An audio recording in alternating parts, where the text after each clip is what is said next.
I came across your website and I just want to give you some feedback on this.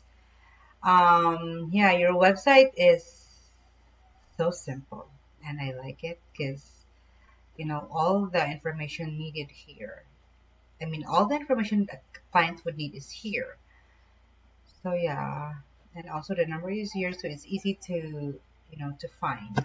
Anyway, now let's take a look what's happened online as far as what people on the Google search or see.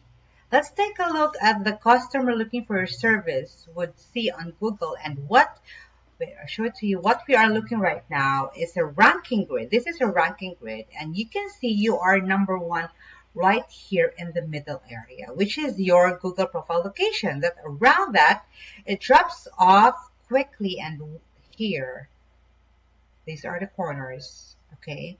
And one of the suggestions we are giving business on this right now is to put another profile and another website in another corner of the city that you want to grow into. So these are the cities that, on the corners.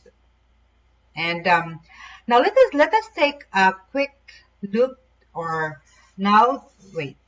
Quick look to see. I'm gonna find you. Limbgrabber'S.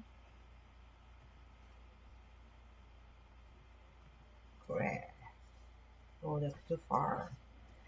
So as you can see, you are at the 54th in position. This is where you're ranking overall in the entire area. So above you are the companies that also offer the same as you do. So what we are thinking right now, or what we can suggest, like I said before, is another website and another business Google profile. This is we're going to send you an example of a website that we built as a test model that we could brand for you and help you put up another profile to get you more jobs or more work to do. If you are interested or if you have any inquiries, please let us know and we're happy to assist you. Thank you so much.